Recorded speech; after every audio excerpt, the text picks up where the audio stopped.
وزينا السماء الدنيا بمصابيح وجعلناها رجوما للشياطين এই দুনিয়ার আকাশখানিকে তারকা প্রদীপ দিয়া সাজায় রেখেছি মনের মতন। দেখো তুমি তাকাইয়া, এই পৃথিবীটাকে, এর আকাশটাকে সুসজ্জিত করা হয়েছে। আল্লাহ পাক সৌন্দর্যবোধ এত বেশি, যা গতকাল আমি আলোচনায় বলেছি, রব্বুল আলামিন তার আপন রহমত দিয়া, কুদরত দিয়ে এই পৃথিবী সব সাজিয়ে গুছায় দিয়েছেন।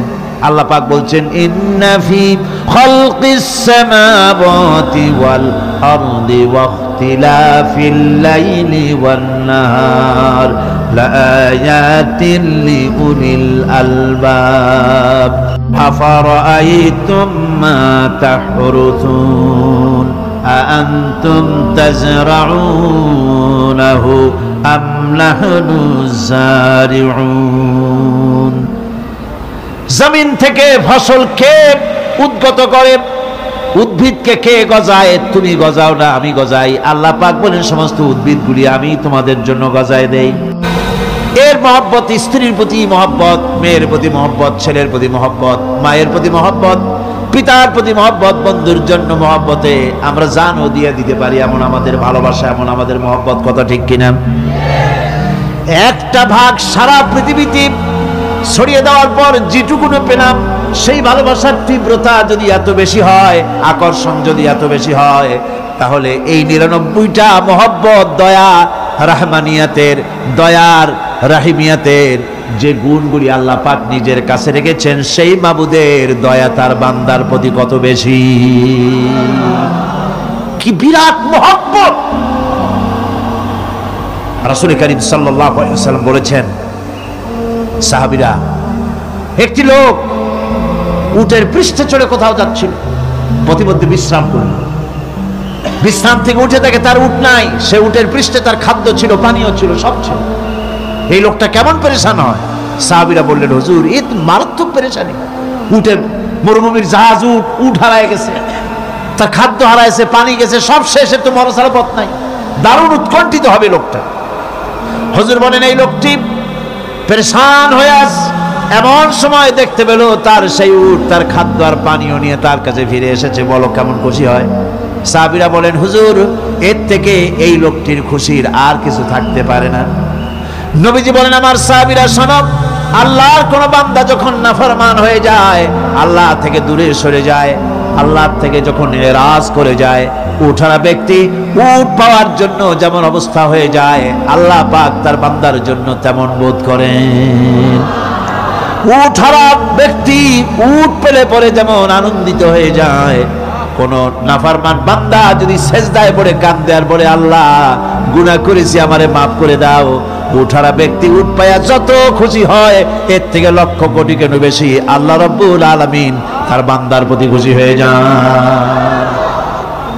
আল্লাহ রহমান রহিম, কি দয়া! কিয়ামতের দিন আল্লাহ পাক যদি রহিম না হন, বাঁচার কোনো উপায় নাই। বাঁচার উপায় আছে? উপায় নাই। আল্লাহ যদি হিসাবের জন্য ধরেন কিয়ামতের দিন কাউকে, হিসাবের জন্য যদি ধরেন, তাহলে জাহান্নাম ছাড়া পথ নাই।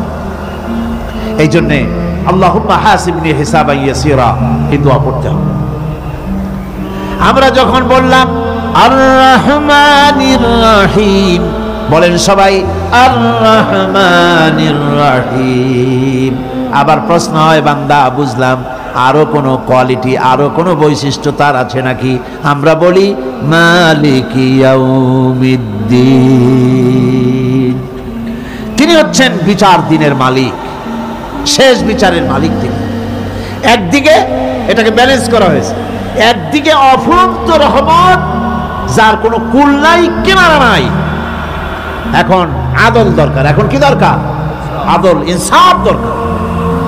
আল্লাহ পাক একদিকে অফুরন্ত রহমত আর নিয়ামত দিয়ে পৃথিবীকে ছেড়ে রেখেছেন, অপর দিকে বলেছেন, আমি হচ্ছি বিচার দিনের মালিক, সেদিন আমি বিচার করব।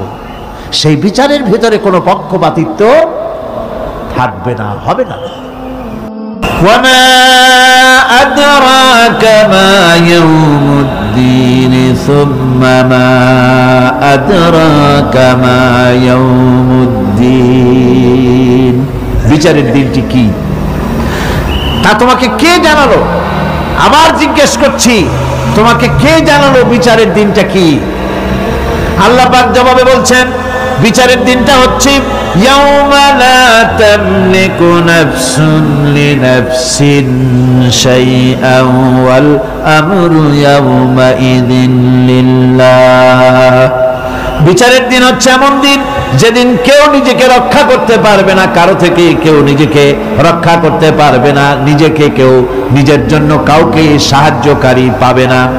সমগ্র ব্যাপারটি নিরঙ্কুশভাবে আল্লাহ রাব্বুল আলামিনের হাতে থাকবে।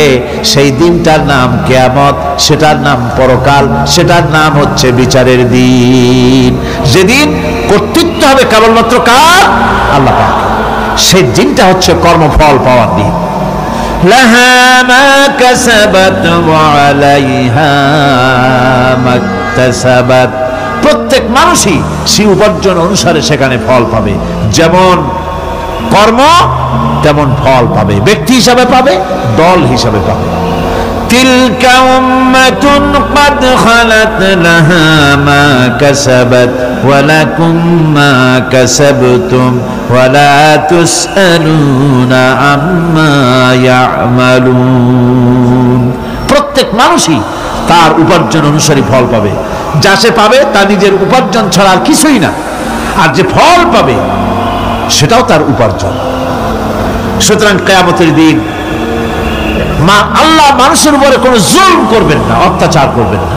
আল্লাহ পাক তো তার বান্দার জন্য জুলুমকারী নন, ঠিক কিনা? আল্লাহ পাক বলছেন, মান আমিলা সালিহান ফালিনাফসিহি ওয়া মান আসাআ ফাআলাইহা ওয়া মা রাব্বুকা বিযাল্লামিন লিল আবিদ। যে ব্যক্তি পূর্ণ কাজ করলো সে নিজের কাজে নিজের স্বার্থেই তা করলো। আমরা যে নামাজ পড়ি এটা কি আল্লাহর স্বার্থ? কথা কন, আল্লাহর স্বার্থ? সারা পৃথিবীর সমস্ত মানুষ যদি আল্লাহরে সেজদা দেয়, আল্লাহর ক্ষমতা আরো কিছুকালের জন্য বাড়বে নাকি? সমস্ত মানুষ যদি আল্লাহকে অস্বীকার করে, বিদ্রোহী ঘোষণা করে, বিদ্রোহ ঘোষণা করে, তাতে কি আল্লাহর ক্ষমতা শেষ হয়ে যাবে? নাউযুবিল্লাহি মিন যালিক। যেমন ছিলেন তেমনই থাকবেন। সুতরাং আমরা যা করি, আমরা নামাজ পড়ি নিজেদের জন্য, আল্লাহকে খুশি করার জন্য, কিন্তু কল্যাণটা আমার। কল্যাণটা কার? আমার। রোজা, হজ, যাকাত, তেলাওয়াত যা করি সব আল্লাহকে খুশি করার জন্য, কিন্তু স্বার্থ পুরাটাই আমার। আমার কল্যাণের জন্যই আমি করি। এবং আল্লাহ হচ্ছেন তিনি তোমাদের রব। ওমা রাব্বুকা বিযাল্লামিন লিল আবিদ। তোমাদের রব হচ্ছেন তিনি যিনি বান্দাদের উপরে কখনো অত্যাচার করেন না, জুলুম করেন না, মেহেরবানি দিয়ে যিনি ছেয়ে রাখেন, তিনি হচ্ছেন আল্লাহ পাক। সুতরাং সেই কিয়ামতের মাঠে আল্লাহ পাকের দরবারে আমাদের সকলকেই উঠতে হবে। আল্লাহ পাকের দরবারে আমাদের সামনে, আল্লাহ পাকের সামনে দাঁড়াতে হবে। সেদিন আমাদেরকে কেউ বাঁচাতে পারবে না। সেদিন আল্লাহ পাক এর দরবারে যেন আমরা আসামি না হই, সেজন্য এই পৃথিবীতে কোরআন অনুযায়ী আমাদের জীবন করতে হবে, সুন্নাহ অনুযায়ী জীবন করতে হবে। তাহলে পরকালে আল্লাহ পাকের কাছে নাজাত পাওয়া যাবে। বড় কঠিন জায়গা, বড়ই কঠিন জায়গা।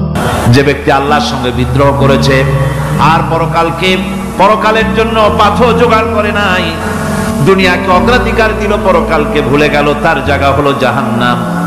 وَأَمَّا مَنْ خَافَ مَقَامَ رَبِّهِ وَنَهَى النَّفْسَ عَنِ الْهَوَى فَإِنَّ الْجَنَّةَ هِيَ الْمَأْوَى।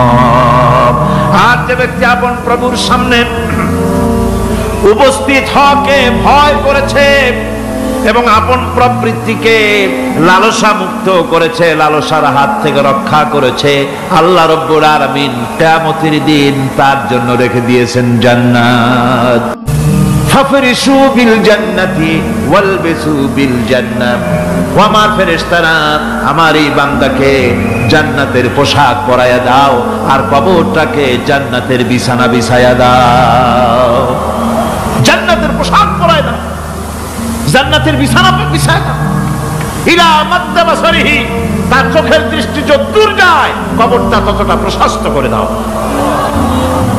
এরপর বেহেশতের পোশাক পরাইয়া, বেহেশতের বিছানা বিছায়া ফেরেশতা বলবে, লোম কানাউমুল উরুস, ঘুমিয়ে যাও। দুলামিয়া যেমন বাসর সজ্জায় নতুন বউ নিয়ে আরামে ঘুমায়, এরকম আরামে ঘুমায় যাও ইলা ইয়াউমিল কিয়ামা, কিয়ামত পর্যন্ত ঘুমায় থাকবে, আরামে ঘুমিয়ে থাকবে। এরপরে সিংহায় ফুৎকার হবে, সিংহার ফুৎকারের আওয়াজে তার ঘুম ভেঙে যাবে, বলবে ইয়া ওয়াইলানা মান বা'আসানা মিন মারকাদিনা, হায় আফসোস, আমার এত আরামের ঘুম থেকে কে আমাকে জাগ্রত করলো, আমার ঘুমটারে নষ্ট করলো কে? আওয়াজ আসবে হাদা মা ওয়াদার রহমান ওয়া সাদাকাল মুরসালুন, এটা হচ্ছে রহমানের সেই ওয়াদা, আর মুরসালিনরা নবীরা সত্য কথাই বলেছিলেন, সেই কিয়ামত অনুষ্ঠিত হচ্ছে। আমার বন্ধুগণ, সেজন্য এই দুনিয়ার মোহে পড়ে থাকলে পরে দুনিয়ায় যারা অগ্রাধিকার দিবে দুনিয়াকে পরকালের তুলনায়, জবাব দিতে পারবে না কবরের ভিতরে গিয়া। আর যারা পরকালকে অগ্রাধিকার দিবে, দুনিয়ার চাইতে পরকালকে বেশি অগ্রাধিকার দেবে, আর আল্লাহর ভয় কলিজার ভিতরে রাখবে, কবরের জবাব সঠিকভাবে দিতে পারবে, কিয়ামতের দিন আল্লাহ রাব্বুল আলামিন তাদের জন্য জান্নাত দান করবেন। জোরে বলেন আমিন। আল্লাহর নবী বলেন, লাউ কানা লি ইবনি আদামা ওয়াদিন মিন যাহাবিন লাহাব্বা ইয়াকুনা লাহু সানিন, এই পৃথিবীতে যদি কাউকে একটা মাঠ ভরে যদি সোনা দেওয়া যায়, লোকটা বলবে রব্বুল আলামিন, আমি যদি আরেকটা মাঠ এরকম সোনা ভরা পেতাম, দ্বিতীয় আরেকটা মাঠ দেওয়া হলে আবার বলবে যদি তৃতীয় আরেকটা মাঠ সোনা ভরে যদি পেতাম। নবীজি বলেন, ওয়ালা ইয়ামলাউ জাওফু ইবনু আদামা ইল্লা তুরাব, মানুষের পেট 3.5 হাত মাটি ছাড়া, কবরের মাটি ছাড়া মানুষের পেট ভরবে না। আরো চাই, আরো চাই, চাওয়ার কোনো শেষ নাই। মানুষ এভাবে করে দুনিয়ার মহব্বতে এমনি পাগল হয়ে যায়, শুধু দুনিয়ার মহব্বত, পরকালকে বেমালুম ভুলে যায়। সারা বছর লেখাপড়া করার পর কলেজে, বিশ্ববিদ্যালয়, মাদ্রাসায়, হাই স্কুলে, সব জায়গায় সারা বছর লেখাপড়া করার পর যেমন পরীক্ষা দেওয়ার একটা দিন আসে, সারা বছর ব্যবসা করার পর হিসাব নিকাশ করার যেমন একটা সময় আসে, সারা মাস চাকরি করার পর বেতন পাওয়ার যেমন একটা দিন আসে, সারা জীবন চাকরি করার পর পেনশন পাওয়ার যেমন একটা সময় আসে, অনুরূপ ভাবে এই দুনিয়া যেদিন শেষ হয়ে যাবে, আল্লাহ নির্ধারিত সময় শেষ হয়ে যাওয়ার পর একটা সময় আসবে যখন আল্লাহ রাব্বুল আলামিন সব শেষ করে দিবেন, লন্ড ভন্ড হয়ে যাবে, কিছুই থাকবে না। কোরআনে সব আল্লাহ বলে দিয়েছেন। আল্লাহ পাক বলেন, এই পৃথিবীর সব কেমন ভাবে ধ্বংস হবে তার চিত্র আল্লাহ পাক কোরআনে কারিমে তুলে ধরেছেন। ইযাস সামাউ ফাতারাত ওয়া ইযাল কাওয়াকিবু তাসারাত ওয়া ইযাল বিহারু ফুজ্জিরাত ওয়া ইযাল কুবুরু বু'সিরাত, যখন আকাশসমূহ তীর্ণ বিদীর্ণ হয়ে যাবে, তারকাগুলি বিক্ষিপ্ত হয়ে ছিটকে পড়বে,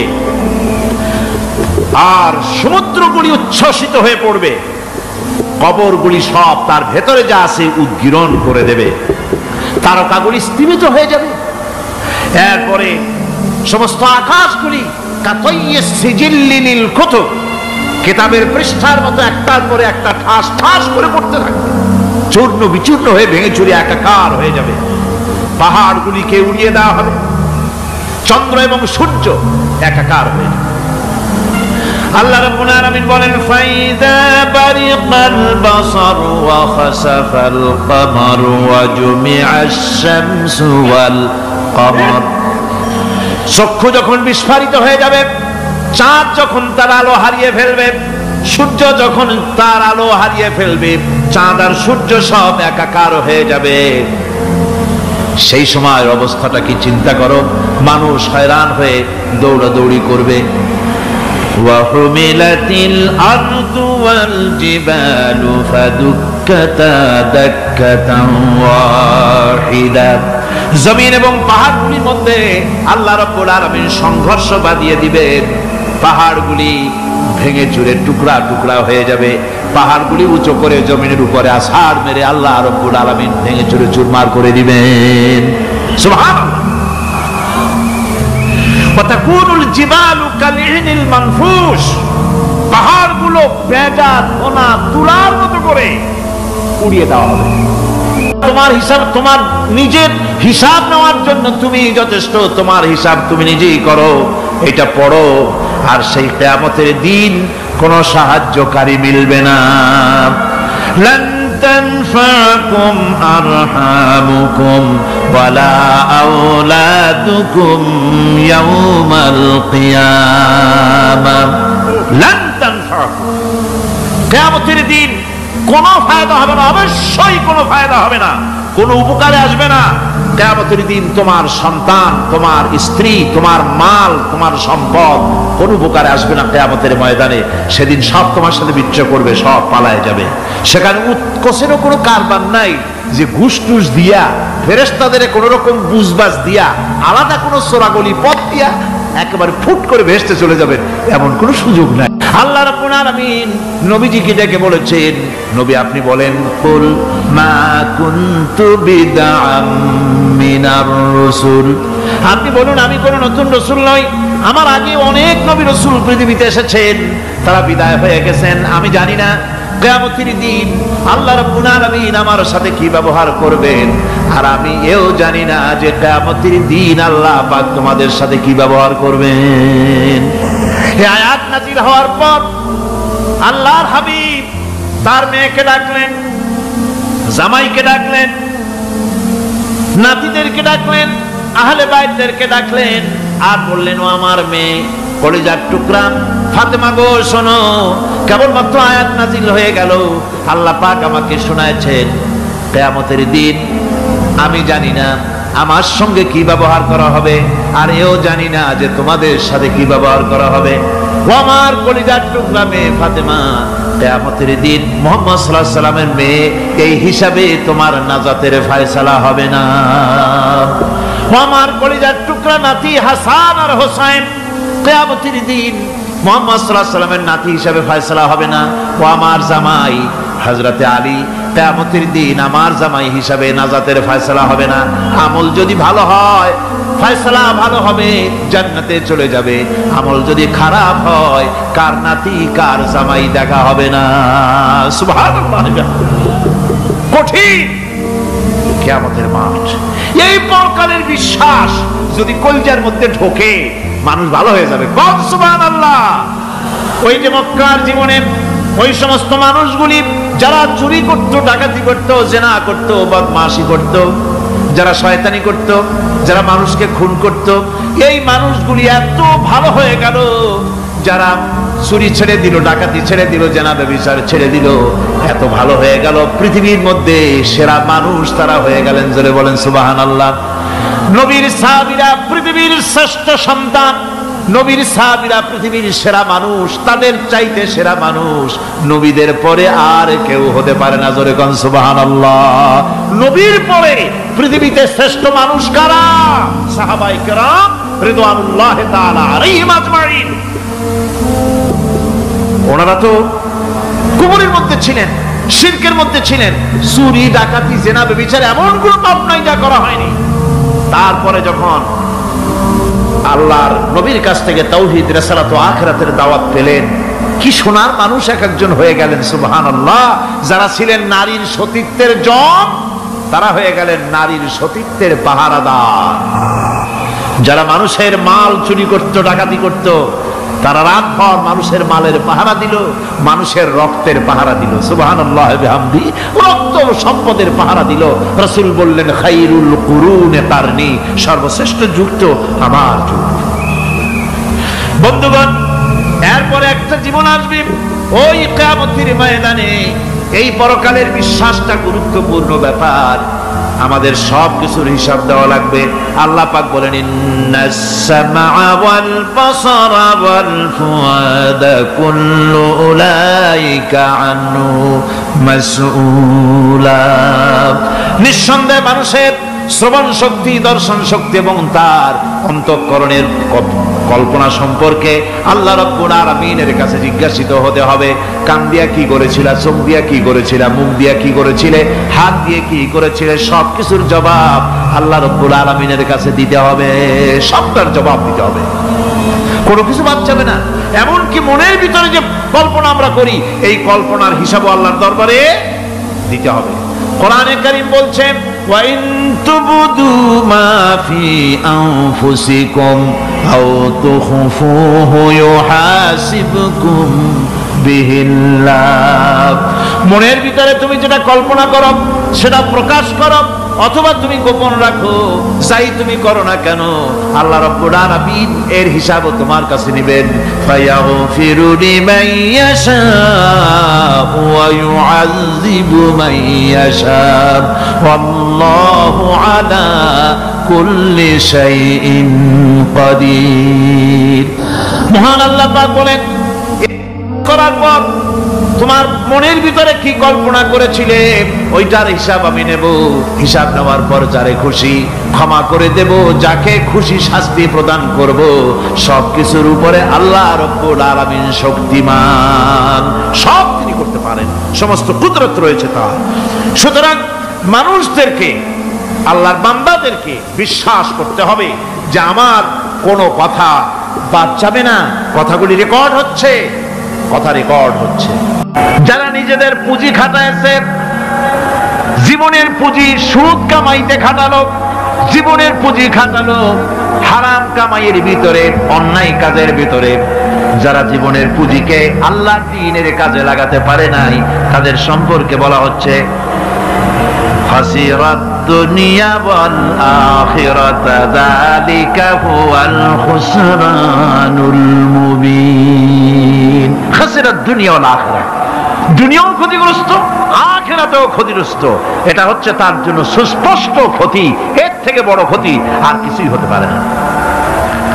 আল্লাহ পাক কোরআনে কারীম অন্যত্র বলেছেন, وَنُنَزِّلُ مِنَ الْقُرْآنِ مَا هُوَ شِفَاءٌ وَرَحْمَةٌ لِّلْمُؤْمِنِينَ وَلَا يَزِيدُ الظَّالِمِينَ إِلَّا خَسَارًا।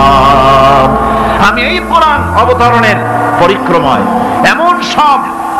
এমন সব বিষয় অবতীর্ণ করেছি যা মুমিনদের জন্য নিরাময় এবং তাদের জন্য রহমত, আর জালিমদের জন্য ক্ষতি ছাড়া আর কিছুই বৃদ্ধি পায় না। জালিমদের জন্য ক্ষতি বৃদ্ধি পায়, আর যারা মুমিন তাদের জন্য এর মধ্যে নিরাময় আছে, এর মধ্যে রহমত আছে। অর্থাৎ যারা এই কোরআনকে যারা নিজেদের আইনের কিতাব হিসেবে গ্রহণ করেছে, কোরআনকে তাবিজের কিতাব হিসাবে নয়, ধর্মীয় কিতাব হিসাবে নয়, কোরআন সংবিধান। কোরআন কি? কোরআনকে যারা সংবিধান হিসাবে মেনে নিয়েছে, কোরআনকে যারা সংবিধান হিসাবে গ্রহণ করলো, ব্যক্তি, পরিবার, সমাজ, রাষ্ট্রে, তাদের যাবতীয় মানসিক, বুদ্ধিবৃত্তিক, নৈতিক, তামাদ্দুনিক রোগের নিরাময় হবে, এর দ্বারা শান্তি হবে। কিন্তু যেসব জালিম এই কোরআনকে প্রত্যাখ্যান করেছি, কোরআনকে যারা মৌলবাদীদের কিতাব বলে, কোরআনের কথা বললে মৌলবাদ বলে গালি দেয়, তারা তাদের কপালকে পোড়াইয়া ছাই বানাইয়া দিছে। ইয়াকফুর বিত্তাগুতি ওয়া ইউমিন বিল্লাহি ফাকাদ ইসতামসাকা বিল উরওয়াতিল উসকা লা ইনফিসামা লাহা ওয়াল্লাহু সামিউন আলীম। যে ব্যক্তি তাগুতকে অস্বীকার করেছে, সর্বপ্রথম তাগুতকে অস্বীকার করতে হবে। আর এরপরে আল্লাহর উপরে যে ঈমান আনলো, ফাকাদ ইসতামসাকা বিল উরওয়াতিল উসকা, সেমন এক শক্ত অবলম্বন ধারণ করলো যা তাকে কোনো কিছুই বিচ্ছিন্ন করবে না, ধ্বংস করে দেবে না। সুবহানাল্লাহ। এখন সত্যিকারের ইমানদারের পরিচয়টা কি?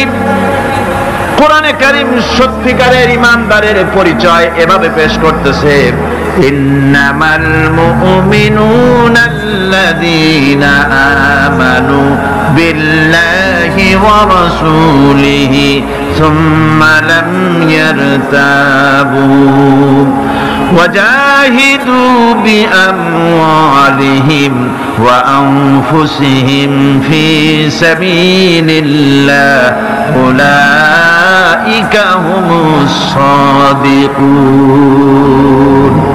ঈমানের দাবিতে সত্যবাদী কারা?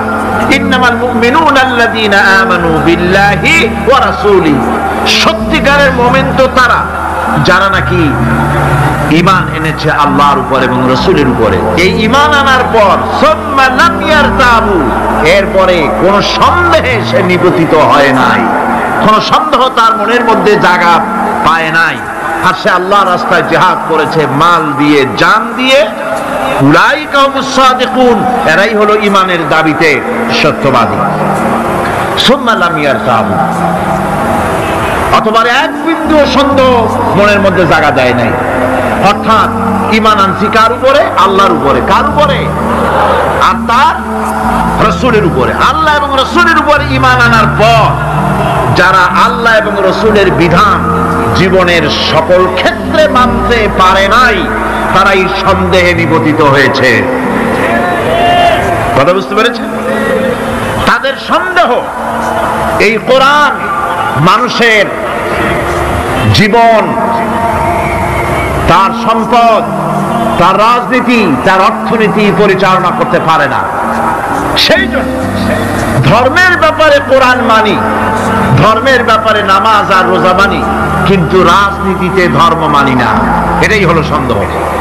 এটাই কি সন্দেহ, অবিশ্বাস। জীবনকে তারা দুইটা ভাগ করেছে, এক ভাগ রাজনীতির জন্য আর এক ভাগ কিসের জন্য? ধর্মের জন্য। সে কুমার, কামার, তাঁতি, জেলে, ধোপা, নাপিত সবাই কাজ করছে, প্রত্যেক কাজের সম্মান ইসলাম দেয়। সুবহানাল্লাহ।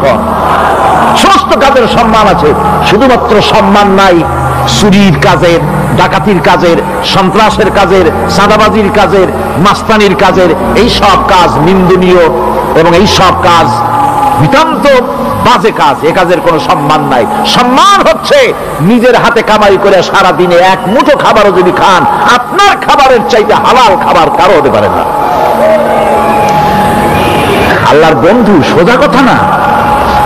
আল কাসিম হাবিবুল্লাহ, সহজ উপার্জনের এত বরকত। সেজন্য অর্থনৈতিক নিরাপত্তার জন্য সমাজের প্রত্যেকটি কর্মক্ষম লোককে কাজ করতে হবে। কি করতে হবে? নামাজ পড়া হয়ে গেছে, এখন আর বসে থাকা চলবে না। নেমে পড়ুন কাজের জন্য, আল্লাহর অনুগ্রহ অনুসন্ধান করুন। এরপরে আল্লাহ পাক বলছেন, আমার অনুগ্রহ রুজি কামাও, আর রুজি কামাবার সময় আযকুরুল্লাহ যিকরান কাসীরা লাআল্লাকুম তুফলিহুন। আর জিকির করবা আমার বেশি, আমার জিকির করবা। বলা হচ্ছে রুজি অনুসন্ধান করো, আর বলা হচ্ছে আমার জিকির করো। তো জিকির আর রুজি সন্ধানের ভিতরে সামঞ্জস্য কি? সামঞ্জস্যটা হচ্ছে এই যে আপনি যখন উযকুরুল্লাহ কাসীরান, আপনাকে বেশি করে জিকির করতে হবে। জিকির মানে কি? স্মরণ করা। জিকির মানে কি? স্মরণ করা। আল্লাহকে স্মরণ করেন। রুজি যখন কামাতে যাবেন স্মরণ করবেন কারে? চিল্লায় কোন কারে? আপনি রুজি কামাবার জন্য চাকরি করতেছেন, অফিসে বসে যদি আল্লাহ রাব্বুল আলামিন আপনার স্মরণে থাকে, তাহলে ঘুষ খাওয়া আপনার জন্য সম্ভব হবে না। কথা ঠিক কিনা? আল্লাহ পাক বলছেন, রুজি কামাবার জন্য তুমি যে পরিশ্রম করবে, ওই পরিশ্রমের সময় বেশি বেশি জিকির করো, আমারে স্মরণ রাখো। অফিসে বসে যখন তুমি কাজ করবে, আমি যদি স্মরণে থাকি, তাহলে তুমি ঘুষ খাইতে পারবে না। তুমি জমিন চাষ করবে, জমিন চাষ করার সময় আমি যদি তোমার স্মরণে থাকি, জমিনের আইল ঠেলা তোমার পক্ষে সম্ভব হবে না। যত রকমের রুজির রোজগারের পথ আছে, আমাকে স্মরণ করো, খারাপ পথ থেকে বাঁচো, হালাল ভাবে রুজি কামাও। হালাল রুজির ভিতরে আল্লাহ রাব্বুল আলামিন বরকত দিয়ে দিবেন। আর কাজ করার জন্য বলা হয়েছে, রাসূল করিম সাল্লাল্লাহু আলাইহি ওয়াসাল্লাম বলেছেন, ইযা সাল্লাইতুমুল ফাজরা ফালা তানুমু আন তালবি আরযাকিকুম। ফজরের নামাজ পড়া হয়ে গেছে, ঘুমায়ও না। আমাদের একটা আম অভ্যাস হয়ে গেছে ফজরের নামাজ পড়ে ঘুমানো। হাদিস শরীফে বলা হচ্ছে ফজরের নামাজ পড়া হয়ে গেছে, ঘুমায়ও না, রুজি তালাশ করো, রিজিক তালাশ করো, নিজের সাহায্য করো, অন্যকে সাহায্য করো, নিজের সংসারের জন্য কাজ করো, অন্যের জন্যও করো। হালাল ভাবে রুজি কামাই করে বউকে একটা ব্লাউজ কিনে দিয়েছেন, একটা শাড়ি কিনে দিয়েছেন, বাচ্চাকে ক্লাসের বই কিনে দিয়েছেন, বাজার থেকে মাছ তরি তরকারি কিনে অক্ষম ব্যক্তিদেরকে সহযোগিতা করবে। যারা নাকি উপার্জন করতে পারে না, ওই জাতীয় লোকদেরকে তারা সহযোগিতা করবে। ওয়ায়াকফুলু গানিয়ুহুম ফাকিরাহুম, সেই সমাজের যারা নাকি সামর্থ্যবান তারা রোজগার করবে এবং গরিবদেরকে সহযোগিতা করবে। আল্লাহর নবী বলেছেন সে ব্যক্তি মুমিন নয়, সে ব্যক্তি মুমিন নয়, সেই ব্যক্তি মুমিন নয়। সাহাবায়ে কিরাম হতচকিত হয়ে উঠলেন, প্রশ্ন করলেন নবীজি কোন ব্যক্তি মুমিন নয়? আল্লাহর নবী বলেন যেই ব্যক্তি পেট পরে আরাম করে ঘুমায় গেল এ কথা জানার পর যে তার প্রতিবেশী না খেয়ে শুয়ে আছে, ক্ষুধার যন্ত্রণায় কাতরাচ্ছে, এ কথা জানার পরে যেই মুসলমান ব্যক্তি আরাম করে পেট ভরে খেয়ে ঘুমায় সে কখনো মুমিনের দাবি করতে পারে না, মুমিন হতে পারে না। কত বড় কথা! ইসলাম মানুষকে তাগিদ করেছে তার প্রতিবেশীর উপরে লক্ষ্য রাখার জন্য, তার প্রতিবেশীকে লক্ষ্য রাখার জন্য, গরিব মানুষের প্রতি লক্ষ্য রাখার জন্য। রাসূল করিম সাল্লাল্লাহু আলাইহি ওয়াসাল্লাম বলছেন আইয়ু রাজুলিন মাতা দিয়ান বাইনা আগনিয়ায়ে ফাকাদ বারিয়াত মিনহুম জিম্মাতুল্লাহি ওয়া রাসূলিহি। আল্লাহর নবী বলেন কোন ধনী ব্যক্তিদের মাঝে কোন গরিব প্রতিবেশী যদি না খেয়ে মারা যায় তাহলে ওই এলাকার বিত্তশালী লোকদের সাথে আল্লাহর সমস্ত সম্পর্ক, রাসূলের সব সম্পর্ক ছিন্ন হয়ে যায়। কে বলতে পেরেছে এত বড় কথা? মানুষের অর্থনৈতিক নিরাপত্তার জন্য কত বড় কথা বলেছে ইসলাম, বলেছে বিশ্বনবী জনাবে মুহাম্মদ রাসূলুল্লাহ সাল্লাল্লাহু আলাইহি ওয়াসাল্লাম। আল্লাহ রাব্বুল আলামিন বলেন ধনীদের হাতেই যেন সম্পদগুলি পুঞ্জীভূত হয়ে না যায়, কাইলা ইয়াকুনা দুলাতাম বাইনাল আগনিয়াই মিনকুম, তোমাদের ধনীদের হাতে যেন সম্পদগুলি, সমাজের সম্পদগুলি যেন পুঞ্জীভূত না হয়, সেগুলি বরং ছড়িয়ে আস্তে করে যেন সমস্ত গরিব যেন সাধারণের কাছে যেতে পারে সে ব্যবস্থা করতে হবে। যাকাত প্রদানের মাধ্যমে ধনীদের কাছ থেকে নিয়ে গরিবদেরকে দিয়ে দিতে হবে। আর বুখারী শরীফের সারা ফাথুল বারীতে হাফেজ ইবনে হাজার আসকালানী রাহিমাহুল্লাহ তিনি বলেছেন যাকাত যদি ধনীরা না দেয়, যদি কেউ দিতে বাধা দেয়, ফামানিমতানা উখিযাত বিহি কাহরান, যদি যাকাত না দেয় জবরদস্তি করে যাকাত আদায় করে নিবে গভর্নমেন্ট। যাকাত দিতেই হবে। মুনকিরিনে যাকাত, যারা যাকাত দিতে অস্বীকার করেছিল, হযরতে সিদ্দিক আকবর, হযরতে আবু বকর সিদ্দিক রাদিয়াল্লাহু তাআলা আনহু, তিনি তাদের সম্পর্কে বলেছিলেন ওয়াল্লাহি লাউ কাতিলান্না মান ফাররাকা বাইনাস সালাতি ওয়াজ যাকাত, অবশ্যই আমি ওই সম্প্রদায়ের লোকের বিরুদ্ধে যুদ্ধ ঘোষণা করব যারা নামাজ আর যাকাতের মধ্যে পার্থক্য সূচিত করবে। যারা নামাজ তো পড়বে কিন্তু যাকাত দিবে না, সরকারের কাছে যাকাত আদায় করবে না, তাদের বিরুদ্ধে যুদ্ধ ঘোষণা করব। ইসলামী সরকার যদি প্রতিষ্ঠিত হয় তাহলে এই যাকাত আদায় করা হবে। যাকাত কেউ নিয়ে বসে থাকতে পারবে না, যাকাত আদায় করা হবে।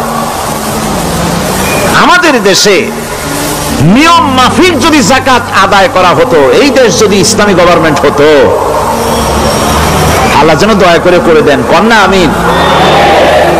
আল্লাহ পাক যদি দয়া করে দেশটারই ইসলামী রাষ্ট্র বানায় দেন তাহলে যাকাত তো আদায় করে নেওয়া হবে, যাকাত দিতে আপনি বাধ্য, গরিব মানুষ থাকবে না। এখনো বাংলাদেশে নিয়ম মাফিক যদি যাকাত আদায় করা হয়, নিয়ম মাফিক মানে সোনার যাকাত, রূপার যাকাত, নগদ ক্যাশের যাকাত, ফসলের ওষুধ সঠিকভাবে যদি আদায় করা হয় তো একেবারে কম করে হলেও 1000 কোটি টাকা যাকাতের টাকা কালেকশন হতে পারে। এটা কি কম কথা? 1000 কোটি টাকা, এই টাকা আদায় করা হচ্ছে না। এই টাকা আদায় না করার কারণে যে শূন্যতার সৃষ্টি হচ্ছে, এই ভ্যাকুয়ামকে পূর্ণ করার জন্য এগিয়ে এসেছে 7 সমুদ্র 13 নদীর উপর থেকে এনজিওরা। এনজিওরা এসে আমাদের দেশে, সব এনজিও খারাপ আমি তা বলি না, বহু এনজিও আছে যারা এদেশের উন্নয়নের, আর্থসামাজিক উন্নয়নের জন্য তারা প্রচেষ্টা করছে, রাস্তাঘাট, স্কুল কলেজ, চিকিৎসা ইত্যাদির দিকে কাজ করছে। যতগুলি এনজিও আমাদের দেশে আছে তার ভিতরে 52টা এনজিও গোনা বাছা যারা ইসলামের প্রকাশ্য দুশমন, আর এর শীর্ষস্থানে আছে ব্র্যাক। এই এনজিও গুলি তারা আমাদের দেশে এসে সুদি কারবার শুরু করেছে, পরিপূর্ণভাবে সুদের কারবার। ব্যাংকের থেকে যদি আপনি লোন নেন তাহলে 15 or 17% ইন্টারেস্ট দিতে হবে, আর ওদের কাছ থেকে যে সুদ, যে টাকা নেওয়া হয় সেই টাকায় গ্রামীণ ব্যাংক থেকে শুরু করে ব্র্যাক বলেন, কারিতাস বলেন, অক্সফাম বলেন, অ্যাডাপ বলেন, যেগুলি আছে এগুলি সুদ নেয় 30 থেকে 34% পর্যন্ত। গোটা জাতিকে গ্রাম পর্যায়ে তারা সুদের নিবিড় চাষ করতেছে, ঘরে ঘরে সুদ পৌঁছে দিয়েছে, মুসলমান নারীদেরকে বেহুরমতি করেছে, ইসলামের ঐতিহ্য ধ্বংস করতেছে, নারীদেরকে বেপর্দা করতেছে, আমার দেশের ফ্যামিলি স্ট্রাকচারকে এনজিওরা ধ্বংস করে দিচ্ছে।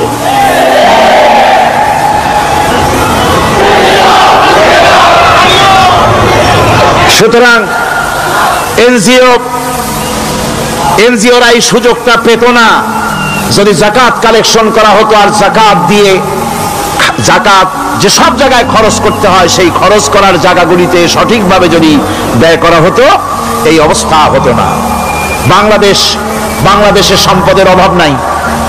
যারা বলে বাংলাদেশ গরিব, আমি তাদের সাথে একমত নই। আক্ষরিক অর্থে বাংলাদেশ গরিব নয়, বাংলাদেশে সম্পদ আছে। বাংলাদেশের যে জিনিসটার অভাব সেটা হচ্ছে ইনসাফ ভিত্তিক বন্টনের অভাব। এখানে কেউ তো 1000 বিঘা জমির মালিক, বিঘা বোঝেন না কি কন আপনারা? কানি। কেউ তো 1000 কানির মালিক, আর কারো তো রান্নাঘর উঠাবার জায়গা নাই। কথাটাই ঠিক কিনা? কেউ তো শত শত কোটি টাকা, কত কোটি টাকা যে আছে তা হিসাব করে মাসখানেক লাগবে, গুনিয়া খুলে দিতে পারবে না। আর কারো তো একটা ট্যাবলেট কেনার পয়সা নাই। সুতরাং আমার দেশে যেভাবে গরিব বলা হয় আক্ষরিক অর্থে ওইভাবে আমার দেশ গরিব নয়। আমাদের দেশে সম্পদ আছে, বহুত জমি অনাবাদি ফেলে রাখা হয়েছে। রাসূল করিম সাল্লাল্লাহু আলাইহি ওয়াসাল্লাম বলেছেন, সেই ব্যক্তির জমিন রাখার অধিকার নাই যে ব্যক্তি তা চাষের আওতায় না আনে। আছে না বহুত জমি পড়ে?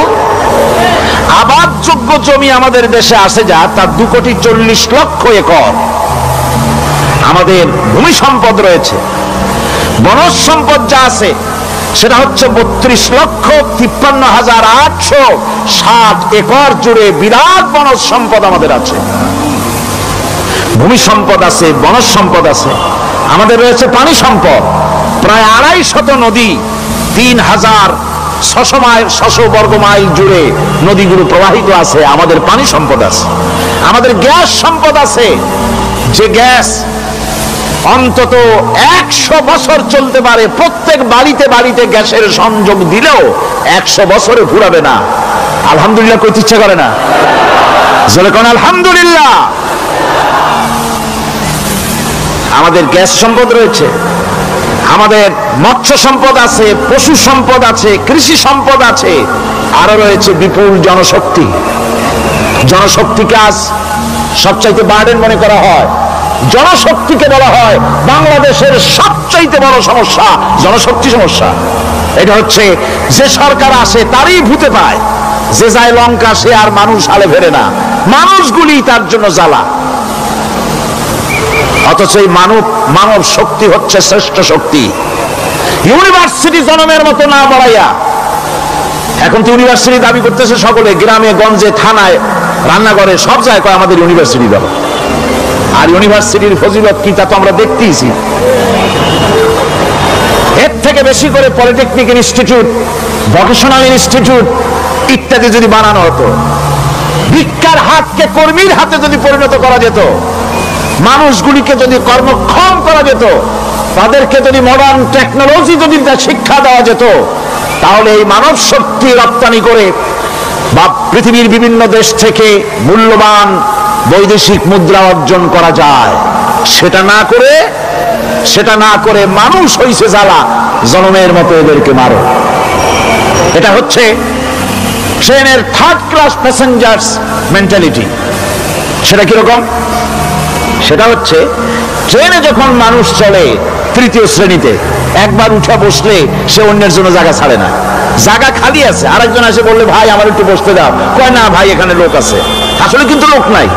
আপনি যদি বলেন যে সেই লোক আসলে আমি জায়গা ছেড়ে দেবো, ততক্ষণ তো বসি। আপনি বসলেন, এরপরে আপনি তো বুঝছেন যে লোকটা ফাঁকি দিছে, ওই চিন্তা আপনার মধ্যেও ঢুকবে, আরেকজন আসবে, বসার জায়গা আছে, আপনি বলবেন না এখানে জায়গা নাই।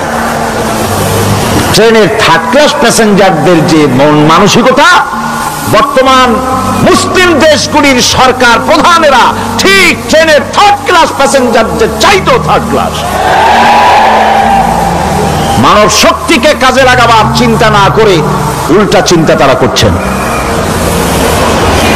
এত সম্পদ থাকা সত্ত্বেও বাংলাদেশ আজ যে অভাব সৃষ্টি হয়েছে তা কৃত্রিম, এবং তা সৃষ্টি হয়েছে এটা এর একমাত্র দায়ী এর জন্য রাজনৈতিক ষড়যন্ত্র। রাজনৈতিক ষড়যন্ত্রের কারণেই এই অভাব সৃষ্টি হয়েছে। গোড়া থেকেই আমাদের দেশটি ষড়যন্ত্রের শিকার। প্রথমে ব্রিটিশ বেনিয়ারা 200 বছর পর্যন্ত গোলামীর জিনজির পরিয়ে দিয়েছে। 200 বছর গোলামীর পর দ্বিজাতি তত্ত্ব এবং মুসলিম সংখ্যাগরিষ্ঠতার ভিত্তিতে 47-এর আজাদি, তারপর পশ্চিমাদের শোষণ বঞ্চনা থেকে মুক্তি লাভের জন্য 71-এর আজাদি, এরপরে দেশের 90% হচ্ছে মুসলমান। 90% কারা? চিল্লায় বলেন না কারা? পৃথিবীর এই দ্বিতীয় বৃহত্তম মুসলিম জনগোষ্ঠীকে খ্রিস্টান আর ইহুদিরা তারা চেয়েছে জনগণকে খ্রিস্টান বানাতে। আমাদের দেশের জনগণকে তারা চায় খ্রিস্টান বানাতে। যারা কমিউনিস্ট তারা চায় আমাদেরকে নাস্তিক বানাতে।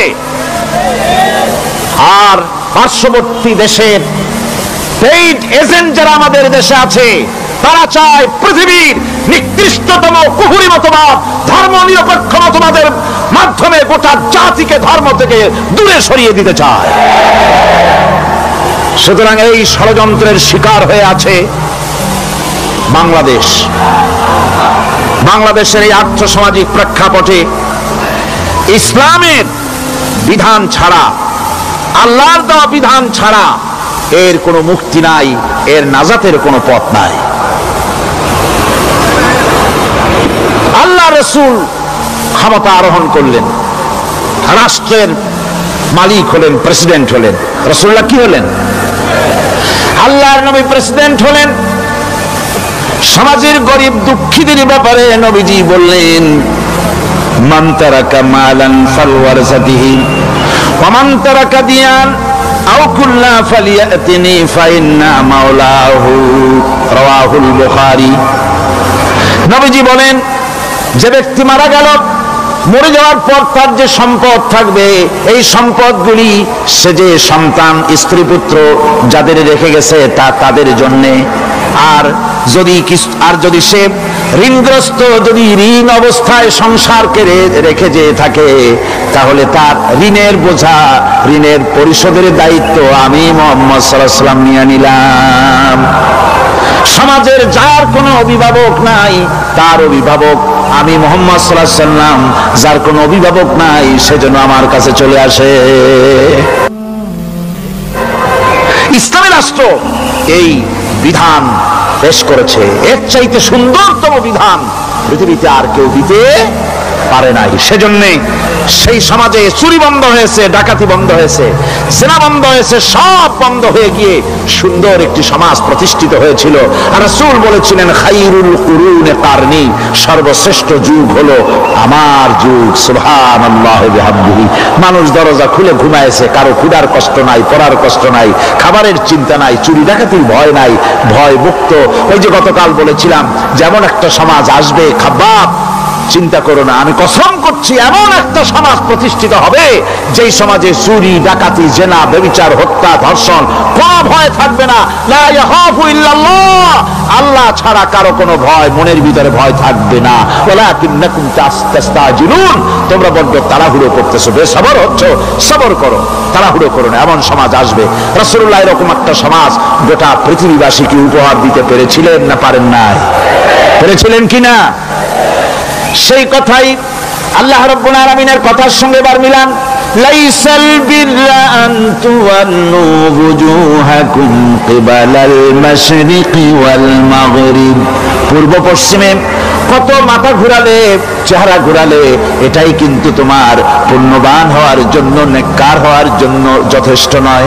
বরং যথেষ্ট হলো আল্লাহর প্রতি ঈমান আনো, কিতাবের প্রতি, পরকালের প্রতি, ফেরেশতার প্রতি, নবীদের পরে ঈমান আনো, আর আল্লাহর মহব্বতে, আল্লাহর প্রেমে উদ্বুদ্ধ হয়ে আর একটা বড় কাজ করো, সেটা হলো ওয়াতাল মালা আলা হুব্বিহি যাবিল কুরবা ওয়াল ইয়াতামা ওয়াল মাসাকিন ওয়াবনাস সাবিল ওয়াস-সাইলিনা ওয়া ফির রিকাবি ওয়া কামাস সালাতা ওয়া الزكاة والموفون بعهدهم إذا عاهدوا والصابرين في البأساء والضراء وحين البأس أولئك الذين صدقوا وأولئك هم المتقون। আরেকটি গুরুত্বপূর্ণ কাজ করতে হবে আল্লাহ পরকালে বিশ্বাস করার সাথে সাথে, সেটা হলো এই, তোমাদের জানের মতো প্রিয় ধন এবং সম্পদকে আল্লাহর মহব্বতে খরচ করতে হবে। সেজদা দিয়ে কপালে দাগ লাগাইছো কিন্তু প্রতিবেশীকে সাহায্য করো নাই, গরিবদেরকে দাও নাই, এতিমকে দাও নাই, বোনকে ঠকাইছো, মেয়েকে ঠকিয়েছো, তোমার ওই সেজদায় কিয়ামতে কাজ দিবে না। প্রকৃতপক্ষের নেককার পুণ্যবান হওয়ার জন্য গরিব জনসাধারণকে সহযোগিতা করতে হবে।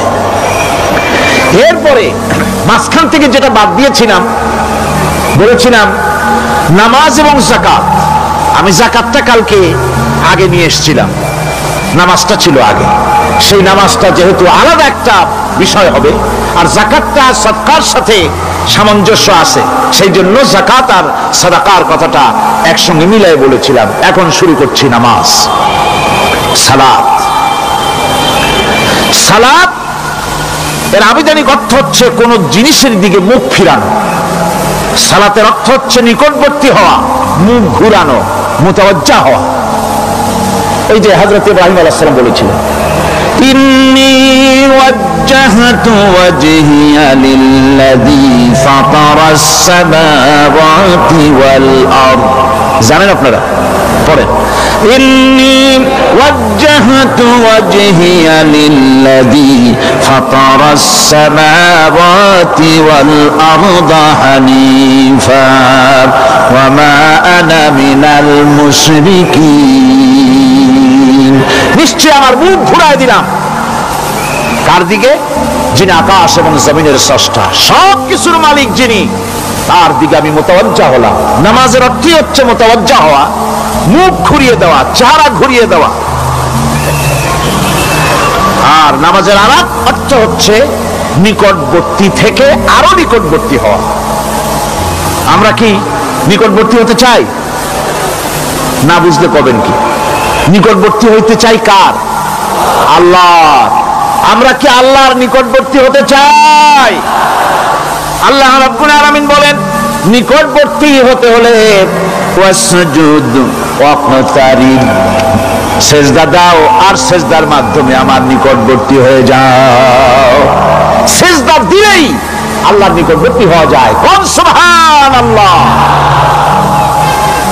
সাহাবী, আল্লাহ নবীর সাহাবী প্রশ্ন করেছেন, নবীজি বান্দা কখন আল্লাহর নিকটবর্তী হয়ে যায়?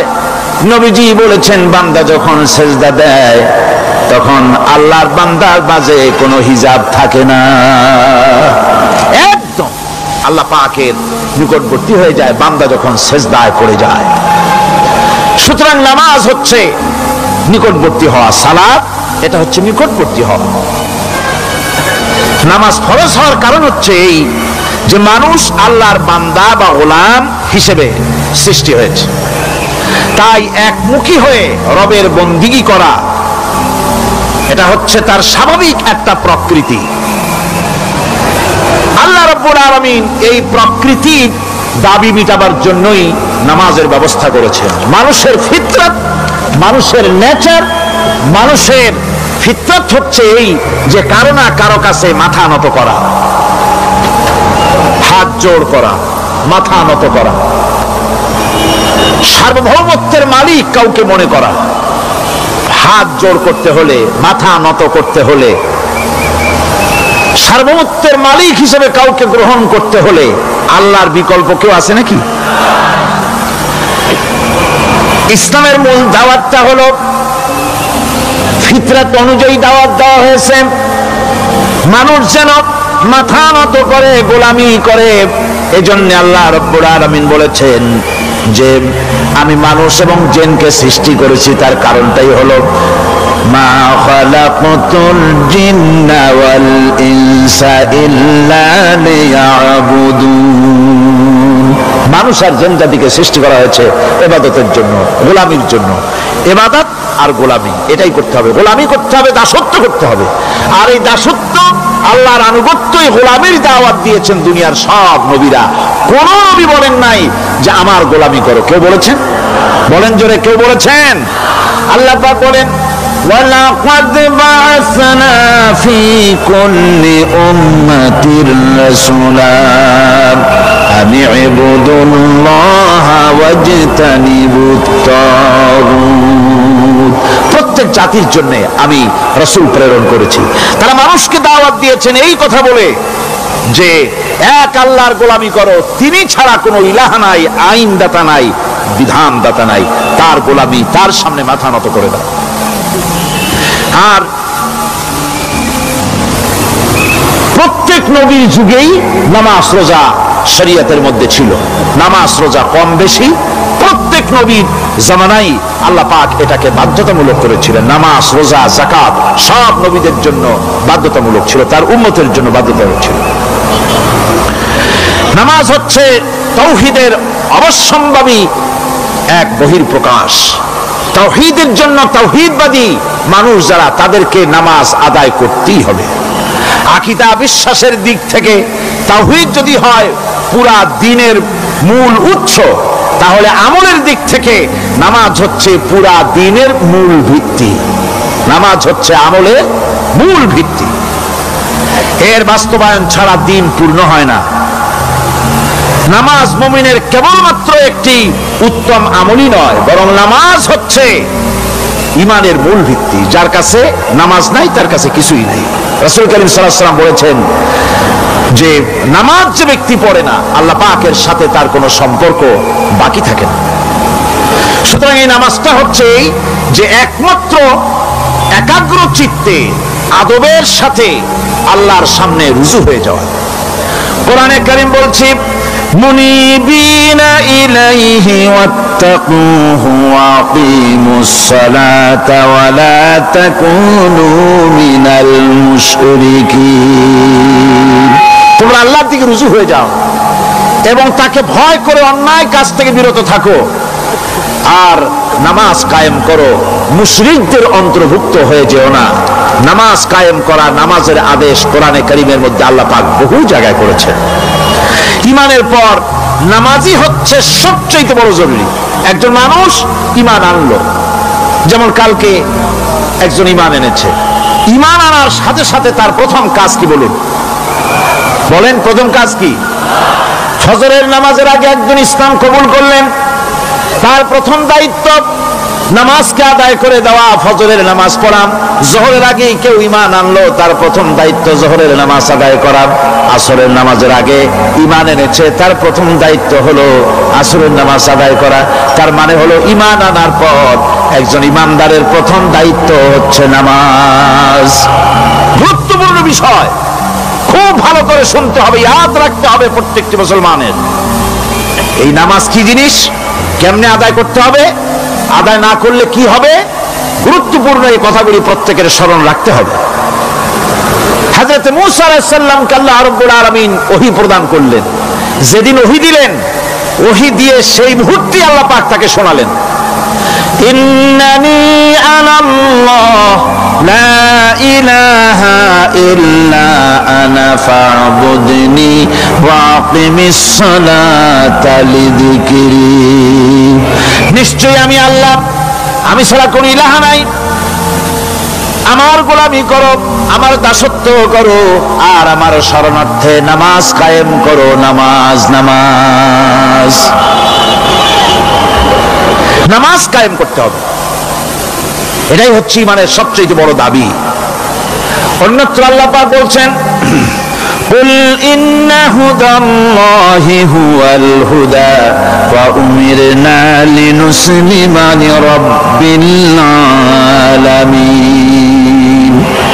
হে নবী বলুন, প্রকৃতপক্ষে আল্লাহর হেদায়েত হচ্ছে সঠিক হেদায়েত। সত্যিকারের হেদায়েত কার হেদায়েত? আল্লাহ পাকের হেদায়েত। এবং তার পক্ষ থেকে নির্দেশ করা হয়েছে যে সারা জাহানের মালিকের সামনে মাথা নত করে দাও। মাথা নত করবেন কার কাছে? আল্লাহ পাকের কাছে। ওয়া আনাকিমুস সালাতা ওয়াত্তাকুহু ওয়া হুয়াল্লাযী ইলাইহি তুহশারুন। আর নামাজ প্রতিষ্ঠা করো, আল্লাহ রাব্বুল আলামিনের ভয়তে সমস্ত অপরাধমূলক কাজ থেকে, অসামাজিক কার্যকলাপ থেকে বিরত থাকেও। আর একদিন মনে রেখো, তোমাদের সকলকেই আল্লাহ রাব্বুল আলামিনের দরবারে উপস্থিত হতে হবে। নামাজ ঈমান থাকা না থাকার প্রমাণ। ঈমান আছে কি ঈমান নাই, এর প্রমাণ কি? নামাজ। আল্লাহ পাক বলছেন, ফালা সাদ্দাকা ওয়ালা সাল্লা ওয়ালাকিন কাযযাবা ওয়া তাওয়াল্লা। কিন্তু না সে সত্য মেনে নিল, আর না সে সালাত আদায় করলো, বরং সত্যকে মিথ্যা মনে করে ফিরে গেল। নামাজটাই হচ্ছে একজন মানুষের, সে মুমিন না কাফের তা প্রমাণ করার জন্য। এটাই হচ্ছে মূল কথা। কিয়ামতের দিন মানুষ যে জাহান্নামে যাবে, জাহান্নামের জন্য, জাহান্নামে যে সব কারণে যাবে, তার মধ্যে বড় কারণ কালকে বলেছিলাম, দেখি মনে আছে নাকি? বড় কারণ কয়টা? কয়টা? আলহামদুলিল্লাহ মনে আছে। আল্লাহ রাব্বুল আলামিন বলেন, ইয়াতাসাআলুনা আনিল মুজরিমিন। কিয়ামতের দিন অপরাধীদেরকে জিজ্ঞেস করা হবে, মা সালাকাকুম ফি সাকার, জাহান্নামে কেন আসছো? জবাবে তারা বলবে, ক্বালু লাম নাকু মিনাল মুসাল্লিনা ওয়া লাম নাকু নুতঈমুল মিসকিন। নামাজ পড়ি নাই, আর এতিম মিসকিনদের খেতে দেই নাই, এই কারণেই জাহান্নামে এসেছি। নাউযুবিল্লাহ। নামাজ যারা পড়বে না, জাহান্নামে যেতে হবে। কোথায় যেতে হবে? কেউ কেউ মনে করতে পারবেন নামাজের অস্ত বহু শুনছি, এর চাইতে গুরুত্বপূর্ণ জিনিস আর নাই। নামাজের চাইতে গুরুত্বপূর্ণ ইবাদত আল্লাহর সৃষ্টি করেন নাই। মুসলমানের জন্য সর্বশ্রেষ্ঠ ইবাদত কি ছিল? এখন জোরে বলেন কি? এই নামাজ। আকসার মানুষের নামাজ হয় না। যারা আমরা নামাজ পড়ি, বহু লোকের নামাজ পড়ে ঠিক, কিন্তু নামাজ আদায় হয় না। আমি সে কথা বলবো সামনের দিকে, প্রাণ খুলে শুনবেন, কাজে লাগবে ইনশাআল্লাহ। কোন ইনশাআল্লাহ? আকীদাগত দিক থেকে ঈমান হলো তাওহীদের স্বীকৃতি, আর আমলের দিক থেকে নামাজ হচ্ছে তাওহীদের বহিঃপ্রকাশ। আপনি মুসলমান তা প্রমাণ হবে নামাজ দিয়ে। নামাজহীন ঈমানের দাবি মূল্যহীন। যার নামাজ নাই, তার ঈমানের দাবি করার কোনো মূল্যই নেই। অনেক এরকম কথা বলে, হুজুর আমি মানুষটা নিতান্ত খারাপ না, যাই মনে করেন, গ্রামে রাস্তা বানাইছি, ব্রিজ করে দিয়েছি, কালভার্ট করেছি, এতিম মিসকিনদের তাও মাঝে মধ্যে খাবার দেই। নামাজ হচ্ছে ইসলামের গণ্ডির মধ্যে প্রবেশের প্রমাণ। কোরআনে কারীম বলছে ফাইন তাবু ওয়া আকামুস সালাতা ওয়া আতাউজ যাকাতা ফাইখওয়ানুকুম ফিদ্দীন। সূরা তওবা এসেছে, তারা যদি তওবা করে আর নামাজ কায়েম করে, যাকাত যদি আদায় করে, তাহলে এখন তোমাদের সে দ্বীনি ভাই, এখন ভাই হয়ে গেল। একটু আগে ছিল কাফের মুশরিক, এখন তোমার দ্বীনি ভাই। দ্বীনের গণ্ডির মধ্যে প্রবেশ করা, কলেমা পড়ার সাথে সাথেই নামাজ। নামাজ হচ্ছে দ্বীনের প্রধান গেট, দ্বীনের প্রধান তোরণ। দ্বীনের মধ্যে প্রবেশ করার জন্য এই গেট দিয়ে প্রবেশ করতে হবে। সুতরাং এই নামাজের এতই গুরুত্ব দেওয়া হয়েছে। ইসলাম যদি ক্ষমতায় আসে, আল্লাহ যেন এনে দেন, জোরে কোন আমিন। ইসলাম যদি ক্ষমতায় এসে যায়, রব্বুল আলামিন তাফসীরের মাহফিল, কোরআন সামনে নিয়ে আশা করে তোমার দরবারে দোয়া করি, এই বিশাল জনসমুদ্রের দোয়া কবুল করো মাবুদ গো, এই বাংলাদেশকে ইসলামের দেশ বানাইয়া দাও। দেশটা যদি ইসলামের হয়ে যায়, আইন যদি আল্লাহর হয়, শাসন যদি সৎ লোকেরা করে, রব্বুল আলামিন কোরআন শরীফে বলেন, তাহলে তারা 4টা কাজ করবে। আল্লাযীনা মাক্কান্নাহুম ফিল আরদ আকামুস সালাতা ওয়া আতাউজ যাকাত ওয়া আমারু বিল মারুফি ওয়া নাহাউ আনিল মুনকার। মুমিনরা ক্ষমতায় এসে প্রথম যে কাজটা করবে, প্রথমে ক্ষমতায় এসেই নামাজ বাধ্যতামূলক করবে। প্রথম কি? ওয়াজ নসিহতে অনুরোধ করা হবে না, বাবাজিরা আল্লাহর রাস্তায় নামাজটা পড়ে না। রেডিও এবং টেলিভিশনের মাধ্যমে রাষ্ট্রপ্রধান অর্ডার করে দিবেন, আজ থেকে বাংলাদেশের 12 কোটি তাওহীদি জনতা, নারী পুরুষ যারা আকেল বালিগ, সকলের জন্য নামাজ বাধ্যতামূলক, নামাজ পড়তেই হবে। এটা অর্ডার। বেলা যখন 1টা বেজে যাবে, বেলা যখন 1টা বাজবে, সমস্ত মসজিদে আজান শুরু হয়ে যাবে। আজানের সাথে সাথে অফিস, আদালত, কল কারখানা, ক্ষেত খামার, শিক্ষাঙ্গন সব ডেডলক হয়ে যাবে। আধা ঘন্টার জন্য বন্ধ হয়ে যাবে। যারা মুসলমান অফিসে, কলেজে, ইউনিভার্সিটিতে, সর্বত্র তারা নামাজের জন্য প্রস্তুতি নেবেন।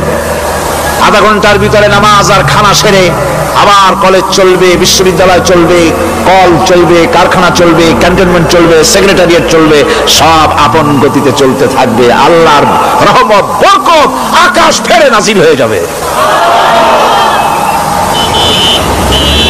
আর এই অর্ডার যে দেওয়া হবে, নামাজ